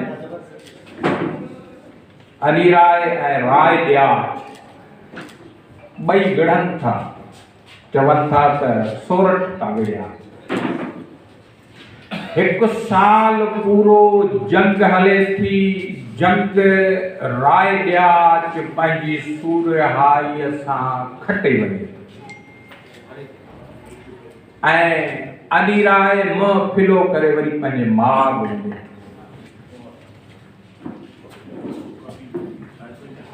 हुन वरी हिकिड़ो तिलिस्माती या हिकिड़ो कोन हूंदो आहे जंहिंखे चइजे अहिड़ो को तिल्सम चींदा, अहिड़ी का शइ करियां जो हीउ एॾो त सूर्य आहे जो हिन खां आऊं जंग खटे नथो सघां, पर काबीअ का अहिड़ी ॻाल्हि करियां जंहिंमें ही हिन जी कमज़ोरी हूंदी। चवनि था त हिकिड़ी त ही हुयो बादशाह, ॿी जेका हिन जी जेका कमज़ोरी हुई, हिकिड़ो बादशाह हुयो सूर्य हुयो, ॿियो सखी हुयो ऐं टियों वरी राग जो वॾो दिलि दाता हुयो। ऐं बादशाह उहो जेको पंहिंजे ॿोल ते सिर ॾिनई ऐं अॼु जो जेको बादशाह आहे उहो जेको ॿोल तां फिरे थो त उहो वॾो माना वॾो चालबाज़ चवंदा सियासत हिन खे अचे छो जो कौल तां फिरी। हिकु शाह लतीफ़ जो बादशाह उहो जेको कौल ते क़ाइमु आहे, मंगणहार खे सिर ॾिए थो। बादशाह अॼु जे दौर में, अॼु जी हिन मॉडर्न एज में बि जेकॾहिं केरु कंहिंखे कोलाची बरो चए, हिन खे चए न तूं मंगणहार ऐं क़ुरान कावड़जी पओ। उन दौर में हिकिड़ो सैयदज़ादो चए थो त जे तूं मंगतो मंगणहार आऊं पुण मंझां त चए तो तू जेको मंगणहार आहे आऊं तो उन मज़ा जेको तूं मंगी तो घुरी तो आऊं मंगणहार। उन मंगणहार खे हिकिड़ो बादशाह पंहिंजी जेका बादशाही जी जेका लेवल आहे उहो खणी हेठि मंगणहार जी लेवल ते अची ॻाल्हाए। बादशाह उन मंगणहार चयो त आऊं तो सिर वठी अचां। उहो वियो सुरंदो वॼाई, सुरंदो अहिड़ो वॼाई जो उन में मुख़्तलिफ़ साधन जा नाला आहिनि, खमाज, सुरंदो, चंग, कीनरो, इन जूं ॻाल्हियूं आहिनि। बहरहाल साज़ हुयो जंहिं ते हुनखे सिर ॾियणो हुयो। चए थो त तंद तुम्हारी तान कहो सो क़बूल पियो। हुन बादशाह चयो त ऐं मंगणहार तुंहिंजे जेको तंद जो जेको इहो वाॾो आहे इहो आऊं सम्झी वियो आहियां त इहो घुरे छा थो ऐं उहो मूं ॾेई छॾियो सम्झी। सिर त आहे सट में इनाम साईं, चए थो त सिर त आहे सट में ॿियो घुर्ज दान, खाट मिट्टी का बान काटिया त कुझु नहीं। चए तो ए बदनसीब आऊं राय ॾिया कि जूनागढ़ जो बादशाह ही सॼी स्टेट मुंहिंजी अॻियां झुके। तुंहिंजो साथ चए थो त मुंहिंजो सिर वञे थो ऐं उहो मूं क़बूल कयो, पर जेसीं ताईं मुंहिंजो सिर आहे उन जे विच में त तूं कुझु घुरी वठ न। जेको अॼु जो रगो राय ॾियाच जो हुक्मरान जो राय ॾियाच थियो त रुगो तो पट घुरे न, घुरण वारो। हुन चयो पाए पट घणा, छो जो ॾिसो ॻाल्हि ॿुधो, रागी उहो जेको सिर खणे, रागी उहो जेको बीह वसाए, रागी उहो जेको शाह लतीफ़ ॻाए जंहिंखे ठपो हणे मञता ॾे। ही पट घणी असां जहिड़ा जेके मंगणहार जेके पिनूं था उन्हनि खे थोरी रागी जी लेवल ई न आहे। चए थो त पाए पट कणा मूं तां मूर न मंगियो, ताज़ी तंबेलनि में आहिनि घर घणा, हिकिड़े कारण हाथीअ जे आऊं जा तंद हणा, जा मथे में मणा कंहिं सिर जो सौदागर आहियां। हू चए थो त सभ सिरनि पाए जे तंद बराबरि तोरिया, मंगणहार खे चए थो त मुंहिंजे मथे ते जेकॾहिं सभ सिर हुजनि ऐं जेकॾहिं तुंहिंजी इन तंद जे बराबरि आऊं तोरियां त उटल ओॾाहीं थिए जेॾा ॿीझल बुराए सखणो हद आहे सिर में सजण नाहे वरी चए थो त तंद तुम्हारी वरी चए थो त चारण तुंहिंजे चंग जो अजब आहिनि इहे शालग्रीव इन बादशाह इन मंगणहार इन कहाणीअ खे एॾो त ख़ूबसूरत चित्रियो आहे इहो आहे आर्टिस्ट जंहिं मुंहिंजा फ़िक्र वारी ॻाल्हि खणी थो अचे मंगणहार वटि बि उहो फ़िक्र खणी थो वञे पर मंगणहार थिए थो चए थो त चारण तुंहिंजे चंग जो अजब आहिम इहो त हणी उभो हथनि सी जेरो रखियो जीउ राति बि मुंहिंजो रीउ काटियो तो कमाचसी चए थो त मूंखे त इहो अजब आहे ऐं बदनसीब मंगणहार तूं ही सॼी उमिरि पंहिंजो इहो साज़ वॼाई थो मूं बादशाह खे उन बहु आसमान तां खणी हेठि पट में तोते साम्हूं उन विहारियो आहे ऐं मूंखे इहो साज़ चए थो त सिर ॾे चए थो त तूं ही सॼी उमिरि खणी साज़ वॼाए तूं सिर छो नथो ॾे हिन ते त चए थी लतीफ़ चए थो त गुल छिनियो गिरनार जो पिटण थियो पिटी सहसी सोरठ जहरियूं उभियूं ओसारी चोटा चारण हथ में सिर सिंगारियो ॾीन नारियूं नाग करीन राजा रात रम पियो उन ते जेॾी महिल तंद ते रमिजी थो वञे राजा राज़ी थी थो वञे चए थो त तंद कटारो कंध टई परचा पाण चए थो त इहा ऐं मंगणहार तुंहिंजो जेको वाॼे जी जेका तंद आहे ऐं हीअ जेका काती कंध ते पई आहे तंद कटारो कंध ऐं मुंहिंजो कंध आहे इहे टई परची विया आहिनि जंहिंजो ई नाहे जोतो चारण कयो पंथ चए थो त ए ज़ालिम तूं हिन जंहिं माल मिरीअ जेतिरो न आहे तंहिंजो तूं तमामु चए थो त यार ॻाल्हि तूं त का वॾी शइ घुर न आउं सही आहियां सिर में मुंहिंजे में त आहे कोन सिर सखणो आहे तूं ज़ालिम मूंखां सिर घुरी त सिर त मूं ॾेई छॾियो हा ॿी शइ घुर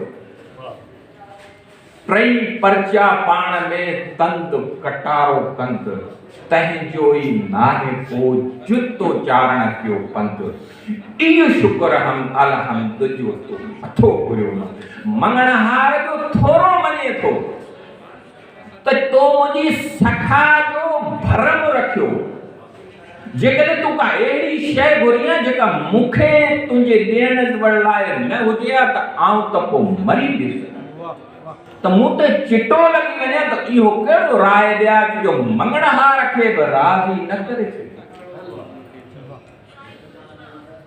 त शाह लतीफ़ उन ॻाल्हि करण जी इहा आहे मौजूद त ख़बर न आहे दोस्तनि कहिड़ो रखियो ऐं टाइम भले पर्चियूं बि मिलनि पियूं जेॾी महिल मुंहिंजो टाइम थिए त पोइ तव्हां इनफ करे त मूंखे ॿुधाइजो तव्हां त ॻाल्हि करण जी आहे त बादशाह पंहिंजो जेका लेवल आहे ए क्लास मां जॾहिं डी क्लास में करे थो असांजो बादशाह छा असां जेको डी क्लास आहियूं न उहे बि ईअं खामखा पंहिंजे पाण खे ए क्लास सम्झो वेठा न मूं वटि तंद वॼाइण जो को दाम न मूं वटि शाह लतीफ़ जी ॻाल्हि सम्झण जी का दात न आऊं को आर्टिस्ट न आऊं को सुठो सियासतदान न आऊं को सुठो मुहाफ़िज़ न आऊं को सुठो तालीमदान का शइ सुठी कोन पर आऊं चवंदो त मूंखे साईं आऊं वॾो मूं जेको हिन धरतीअ लाइ कयो आहे इन जहिड़ो तो कोई मारिया तोखे इन धरतीअ मिथ कई हुई त तूं अची ही शयूं कर पोइ तोखे इन जे बदिले में ही शयूं मिलंदियूं तोखे पाण मथे सूरो हले छा जो छा करण लाइ वञियो कई मिलियो वक़्त टाइम ते तोखे शयूं मिलियूं खाधियूं खपायूं हाणे जेकॾहिं करी थो हाणे शा लतीफ़ जे सॼे फ़िक्र में चए थो त तव्हां हाणे छा पिया करियो हाणे किथे बीठा आहियो ज़ालिम सां बीठा आहियो या मज़लूम सां बीठा आहियो शाह जा सभई किरदार शाह त सभिनी किरदारनि में मज़लूम सां गॾु बीठो आहे ऐं शाह जा सभई सूरमा जेके आइडियल आहिनि उहे मज़लूम आहिनि ऐं उहे शाह जी नज़र में हीरोज़ आहिनि उन्हनि हीरोज़ जे पासे असां बीठा आहियूं या उहो जेको ज़ालिम आहे जेकॾहिं असां ज़ालिम जे पासे बीठा आहियूं ऐं मज़लूम जेको आहे उहो शाह जो जेको किरदार कहिड़ो आहे कोरी हलो हलो कोरी नाज़ जनी अॼु बि आम जॾहिं असां ॻाल्हि करियूं था त चवंदा ॾिसो साईं हू फलाणो ऑफिसर फलाणो जज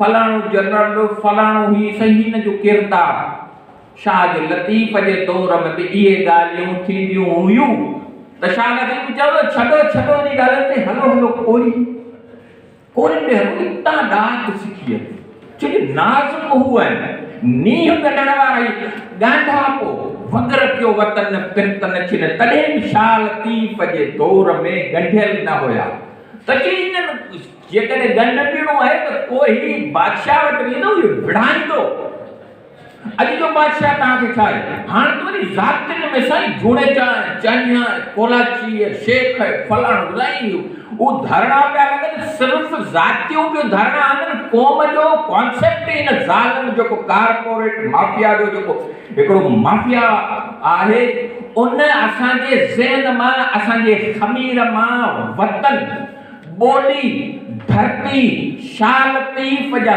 सभई नज़रिया ख़तम करे असांखे ईअं न हूंदो ईअं माना जेरा वेठा आहियूं मजमूई जेके असांजे जेरा वेठा आहियूं उन्हनि में असांखे उन्हनि में हाणे बिहारियो अथसि त अॼु जो जेको तॾहिं त असां हिन खिटराग में त थोरो चुप करे पोइ ॻाल्हाईंदसि गॾु ॻाल्हि करण जी ससु ई आहे हिकिड़ो नंढड़ो किरदार सफ़ा नंढड़ो मारूती नंढड़ो उहो उमिरि था खणी असां वटि हींअर शाइरनि वटि इहे किरदार आहे लेखक वटि इहो किरदार आहे उन्हनि मां उन्हनि खे वठी थो अचे महल में हुनखे पंधु कराए थो हुनखां महल मुमल खां छॾाए थो उहा जेका आहे छारियूं खारियूं छारियूं छॼ छॼेरियूं जनजी मोहब्बत मछीअ छां रहन वेहन सिर बांधिए सभई बदबू हाण लुधरनि जी लतीफ़ जे पाणीअ विझनि पाण तन मलाहनि जो माण समय सिर कयो पंहिंजे उहो छाजे लाइ समय कयो वो जेका आम समाज में लतीफ़ चए थो त समाज जी कारियूं कोझियूं कुवड़ियूं मूर न मोचारियूं समाज जी नज़र में ई आहिनि पर समय जी नज़र में ही त अज़ीम माण्हू आहिनि न समय छा कयो सॼो महल तख़्त बख़्त सॼो अची टीजर किनारे ते आणे रखी नूरीअ खे जी हुकुम कर चई त ही सभु ॾन माफ़ कर जी माफ़ अॼु जी नूरियूं महल में वञी करे असांजा ॾन माफ़ कराइनि वो बादशाह के पास नूरी के बादशाह तमिली नूरी जे हनु ठट्टे हिते कींजर हिते दप्पा है हिते मच्छू आहिनि खीखियूं आहिनि कोई मलाह के भेण कोने दी सॼो ॾींहुं गोजिंदी गोड में पागोड़ा जी पोशाक है हिते बदबू आना तू छॾ हनु न ची शर्त यार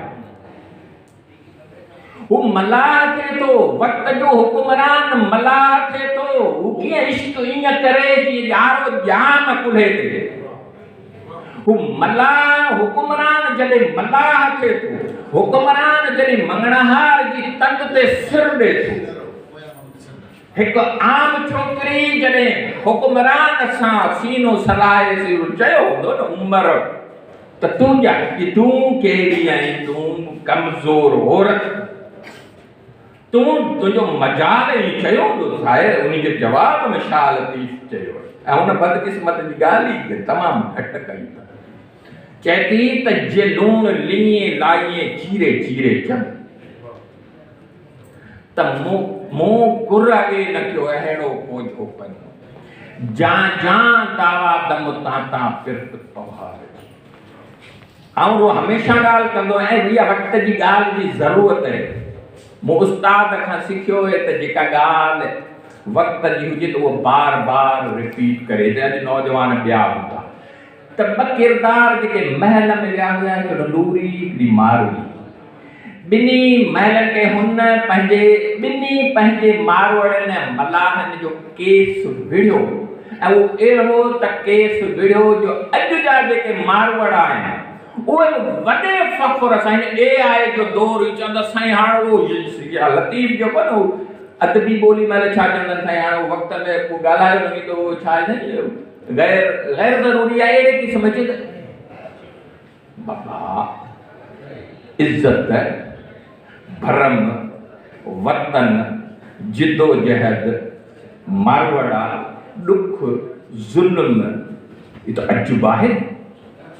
लतीफ़ सिर्फ हिकिड़ी लकीर कढे थो त या त तव्हां हुन पासे बीहो या हिन पासे चिट्टा वाज़े थी त बीहो न ॿेड़िया त ॿई तो नफ़ ॿधियूं ॻाल्हायूं मुंधा किथे पिया त ॿिन्ही ॿेड़ियुनि में असांजा पेर जॾहिं ॿिन्ही ॿेड़ियुनि में पेर हूंदा त पोइ छा हालत हूंदी। चए थो ॿेड़िया त ॿई तो नफ़ ॿधियूं ॻाल्हायूं छो सॼियूं रातियूं सुम्ही भर सुखाण ॾेई सुबह सभई पार पुछंदई ख़बर उॿेड़िया तो जेके ख़बर हुजणु खपे जेको चवे थो त हिन दुनिया जो चरको या ॿेड़ो आऊं हलायां पियो उनखे चए थो त हिकिड़े जाइ ते मिली निंड न ॿेड़ो हलाईंदो त निंड न कर निंड करणी थिए त घर वेठा हुया उन मलाहनि जे म्याणनि ते अलाए केतिरा सुता वेठा आहिनि कंहिंखे बि कोन ॻायो किनखे खारो जे खेड़ी में सही मुंहिंजा सुपरी। लतीफ़ चए थो त हू जेके कमु कनि था हू जेके रस्ते ते आहिनि हू जेके फ़िक्र में आहिनि उहे ई मुंहिंजा सुपरी आहिनि। सुतल लतीफ़ चए थो त अदियूं जे विस हो त निंड बेरियाणी हो। लतीफ़ चए थो त मूंखां जेकॾहिं अवां पुछो था त जेका इहा ग़फ़लत जी निंड मजमूई जेका असांजी क़ौम में इहा बेरियाणी सुते आसारनि जा इहे कीअं सेण लॾे विया ईक जो आहे त पोइ जोभन ॿ टे ॾींहं जंहिंमें ॿ सिटूं वरी उहो तितर ते उॾार जोभन ॿ टे ॾींहं शेख हयात बि वरी हिनखे कंटिन्यू कयो त ॻाल्हियूं पिरियां जे ॿुझ जूं ॻाल्हि मिड़ियाई ॿुझ ठीकु आहे न ॻाल्हियूं जाम आहिनि ऐं तव्हां बि फेडअप थी विया हूंदा ऐं साईं मुक़रर बि ॿिया वेठा आहिनि सवेर खां वेठा आहियो ऐं आयुसि बि देरि सां ऐं मूंखे हिकिड़ो ॿियो सेशन उहो अटेंड करे आयुसि ऐं साईं वारनि खां मूं मालूम वरिती मुंहिंजो थोरो देरि सां ख़ुशि हुजो आबाद हाणे पाण हलूं था पंहिंजे आख़िरी मुक़रर ॾांहुं जेको लतीफ़ी फ़िक्र जो पांधेड़ो आहे लतीफ़ जो मारखू आहे लतीफ़ जो शारे आहे लतीफ़ जो शागिर्द आहे तालिब आहे ऐं पाण सभु हिते वेठा आहियूं लतीफ़ जा आशिक़ आहियूं। सिंधी लैंग्वेज अथॉरिटी के चेयरमैन डॉक्टर शेर मेरानी साहब खे मां गुज़ारिश कंदुसि त उहे अचनि ऐं लतीफ़ साहब जे हवाले सां पंहिंजो सन्मान गुज़ार कनि। डॉक्टर शेर मेरानी असांजी ॻाल्हियुनि जी ॻाल्हि करे ॻाल्हियूं पेट वरनि में वधी वण थियूं परसी मूं न कयूं गोशे गजान सुपरी मथबरा वेठल इंताई मानाता मेहमान साम्हूं वेठल सुजान साथियो सभिनी खे मुंहिंजो सलाम। साईं चेयरमैन कोलाची साहब खे शाबस हुजे जेको मोहबती बेड़े थो। साईं फ़हीम नुनारी साहब वञी आख़िरी में वेठा आहिनि। साईं नाम साहब साईं इदरीस साईं उसाणी साहब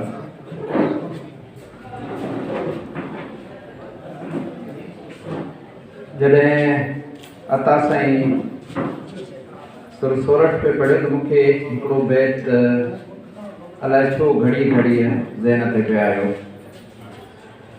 ऐं लतीफ़ साईं ॿोली जो त बादशाह आहे ई आहे, पर हू जेके क्वेश्चन्स छॾे थो पंहिंजे बयान में, पंहिंजी शाइरी में, उहे ॾाढा अहम आहिनि। हिकिड़े पासे चएसि थो त सिरत आहे सट में ॿियो की मंगिज दान, ॿिए पासे चए थो त मथे उते मुंहिंजे जे कोड़े होन कपार, वारे वारे वढियां सिसी खे सवार, तापण तंद तवार मुंहां मथां ई थिए। ऐं वरी चए थो त ई शुक्र अलहम्द जो मथो घुरियो ई मंगणा। पर इन्हनि सॼे इन बहस में लतीफ़ साईं हिकिड़ो अजीब बैत चयो आहे, जेको यकीनन हिते सभई मुहक़िक़ वेठा आहिनि लतीफ़ साईं जा, उन्हनि जे लाइ हिकिड़ो ऐं पाण हिकिड़ो सवाल थो छॾियां, जेको लतीफ़ साईं इहो सवाल पुछियो आहे त ॾिनो कीन ॾियाच थो साहिल सिकाए। हालांकि ॾियाच त ॾिए थो सिर, पर जेका डिबेट थी आहे मंगते ऐं बादशाह जे विच में, उहा डिबेट ॾाढी अहम आहे। उन आउं सम्झां थो उन बहस खे लतीफ़ साईं इन बैत में ॿुधायो आहे। ॾिनो कीन ॾियाच थो साहिल सिकाए, मुंहं ते मोटाए मथो हंयुसि मंगणे। अजीब कैफ़ियत आहे जेका लतीफ़ हिते ॿुधाई आहे। मुंहं ते मोटाए मथो हंयुसि मंगणे, मंगणे सिर वरितो अथसि पर मोटाए करे मुंहं ते हणी छॾियो। त छो ॼण में शायदि देरि कयईं, छाकाणि त चयईं त ॿियो की मंगज दान, भला ॿियो कुझु घुर, पर हू ॿिए कुझु घुरे ई कोन थो। ॿियो मले आयो मंगणो साज़ खणी सुरंदो, सिर जी सदा सुर में घूर हणी घुरंदो, मथे ॾींहुं मलूक जे चारण में चुरंदो, जूनागढ़ जुरंदो पवंदी, झांझ झरोक में ॿी काई घुरे ई कोन थो। पर जॾहिं देरि थो करे आख़िर में वरी त सोरठ हुई, सुख थियो, खैमा खयां कंधार नकी राम रंग की, नकी तंद तवार, तंहिंखां पोइ मंगणहार ॾिनो सिर ॾियाच खे। मंगणहार पाण सिर थो अची ॾिए उते, क़ुर्बान थो थिए। अजीब लतीफ़ साईं जी शाइरी हैरानी में विझंदड़ आहे। लतीफ़ साईं हैरानी जो उहो कुन आहे जंहिंमें जेतिरो अंदरि वञे थो, जेतिरो वधीक पढ़िजे थो, ओतिरो वधीक हैरान करे थो। लतीफ़ हैरानी जो समूंड आहे। लतीफ़ जी शाइरी उहा हैरानी जी, उहा काइनात तख़लीक़ करे थी जेका शायदि उनजे असां सम्झो त तह ताईं त पहुचणु मुमकिन ई कोन्हे को। पाण मुख़्तलिफ़ हंधनि ते, मुख़्तलिफ़ जायुनि ते चवंदो अचे थो, ॿुधाईंदो अचे थो, थियो हुज़ूरी हाण सुझा पेस सिर जी, खुंडरे लधी खाण पखीअड़े पाताल मां। तो खुंडरे खाण लहण जी ॻाल्हि करे थो ऐं हौसलो हैरत में करे की न दरक जो हुस्न संदो हक़ सो कुंवर परुड़े की न की। त ईअं हैरानी जो हिकिड़ो समुंड आहे।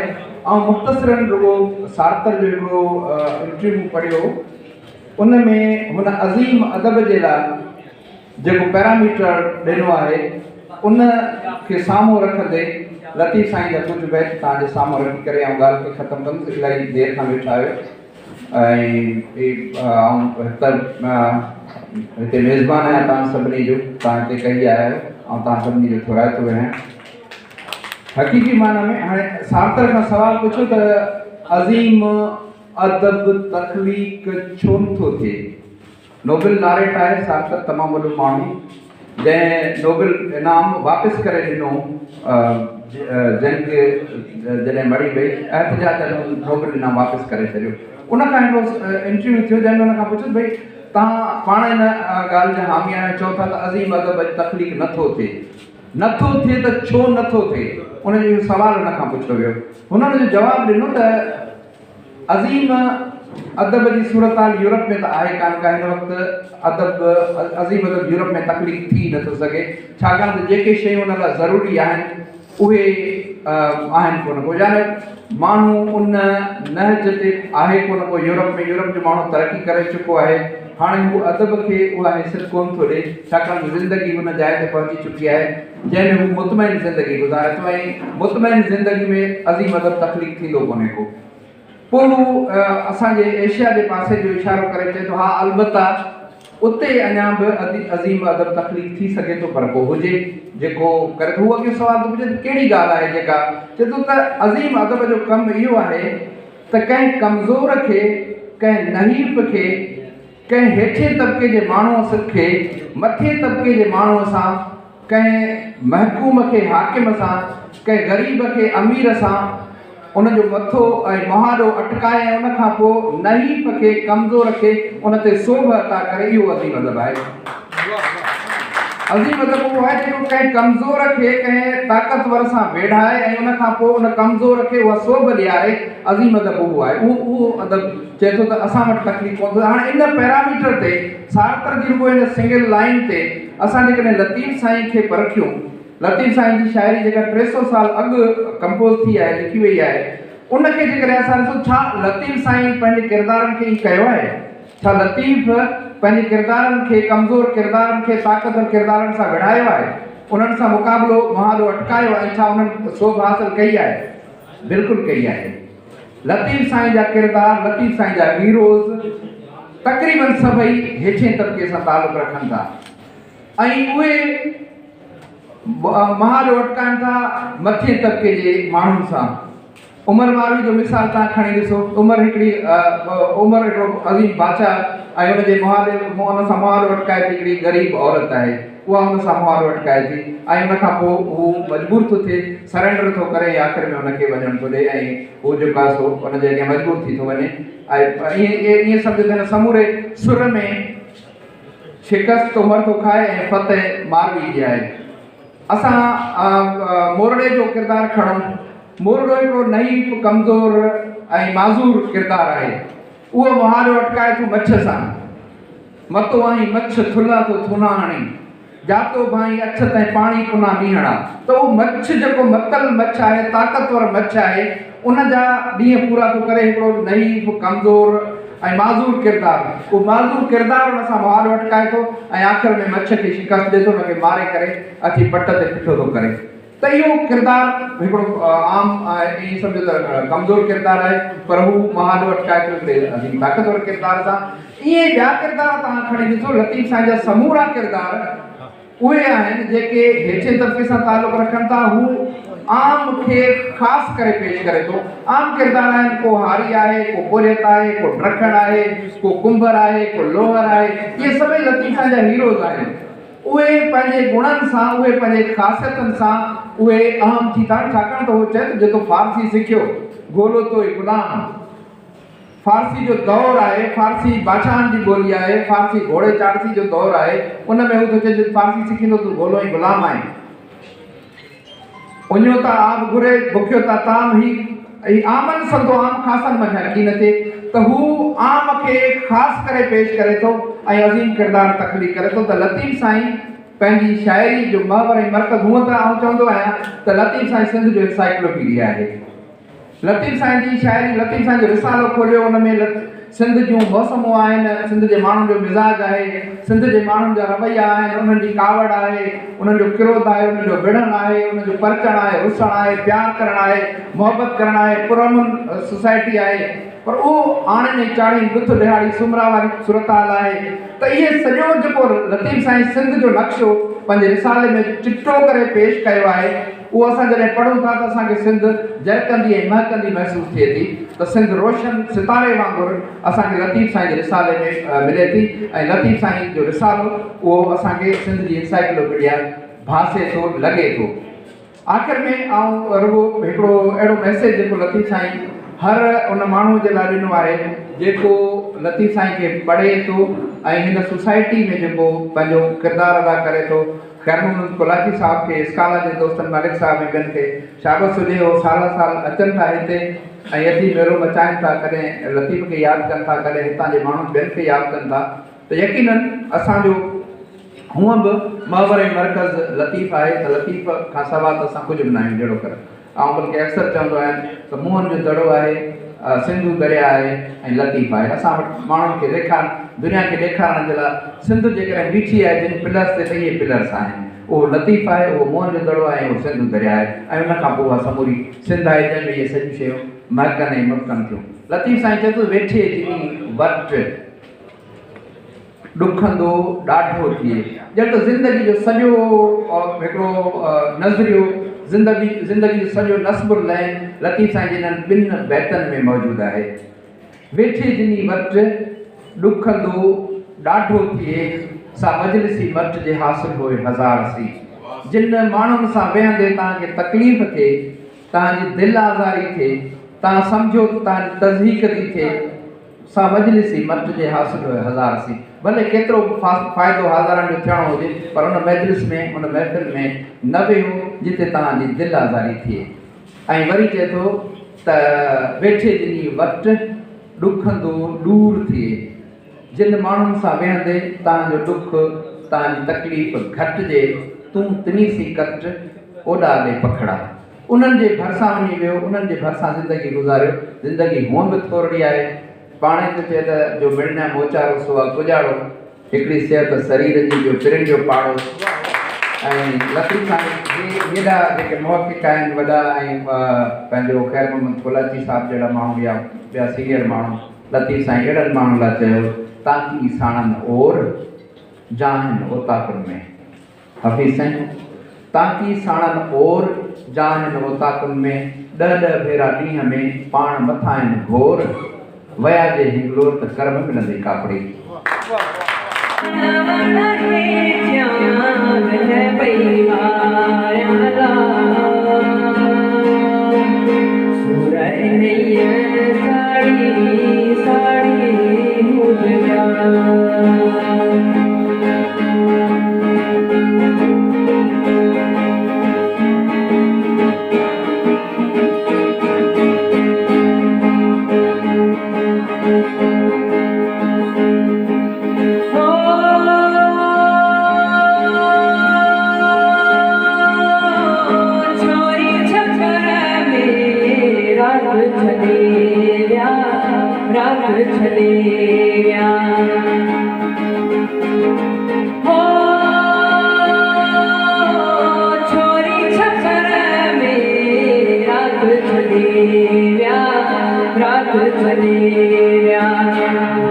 करे व्या धारी धारी मुझ व्या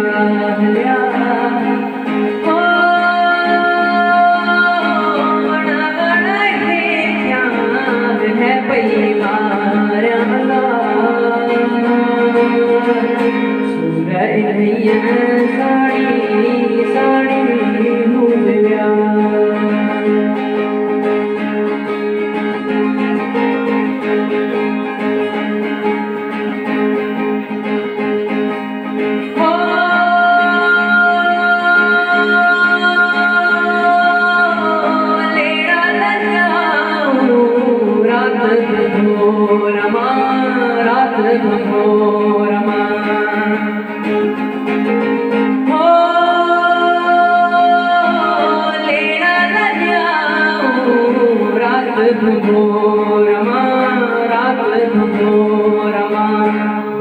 खड़ी व्या बारी बारी हुज व्या